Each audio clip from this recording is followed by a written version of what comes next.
Hey BTS crew, welcome to part 3, the final part of the anxiety series. Now that we know what anxiety is and how it affects our body, today we're going to be looking at the different coping mechanisms. It is important to note that not all coping mechanisms are healthy. So we're going to touch briefly on the unhealthy ones and then we're going to move on to the healthy coping mechanisms.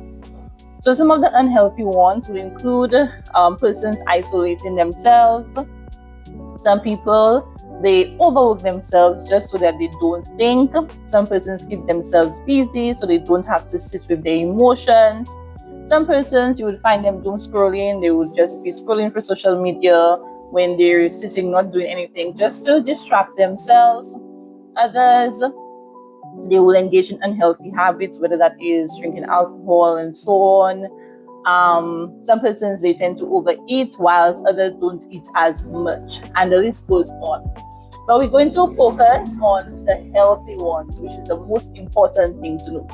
Now, some of the healthy coping mechanisms will include getting sufficient rest, not pushing yourself when you're exhausted, guys. Your body needs time to recover. So if you're feeling exhausted, make sure you carve out time for your body to recover. Right? Make sure you get the recommended 7-8 hours of sleep.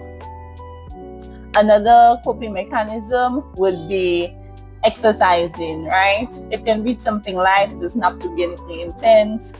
Move your body a bit, that helps. Praying, journaling as well, instead of bottling everything up. Put your thoughts and your feelings on paper or through voice note. As I said, or I mentioned in one of the previous parts, I think it was of the depression series, there are apps available where you can speak just like you would send a voice note and it would transcribe it if you're not somebody that enjoys writing. Others would include, stepping outside for some fresh air, for some sunlight, going to therapy if your case is very severe, or just talking to someone that you trust if you prefer to go that route. Another practical method that you can use when anxiety shows up is what you call box breathing. So you breathe in for 4 seconds, you hold for 4 seconds, you breathe out for 4 seconds, and you hold again for 4 seconds. And you repeat this. This helps calm your nervous system and it reminds your body that it is safe. Another helpful tool one can use when anxiety shows up is grounding yourself. So during that moment that anxiety shows up, you're going to pause and you're going to name 5 things that you can see, 4 things you can touch, 3 things you can hear, 2 things you can smell, and 1 thing you can taste.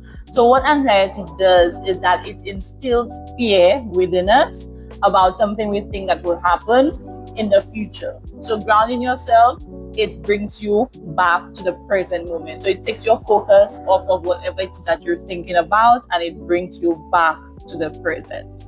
So to anyone suffering with anxiety, I want to remind you that healing doesn't happen overnight. Give yourself some grace. Some days you will make progress, other days you will fall back into old habits, but that does not erase your growth. You are still learning, you are still healing, and most importantly, you are deserving of support. So guys, thank you so much for tuning into the anxiety series. Next week, Cassie, co-founder of Breaking the Silence, will be taking over.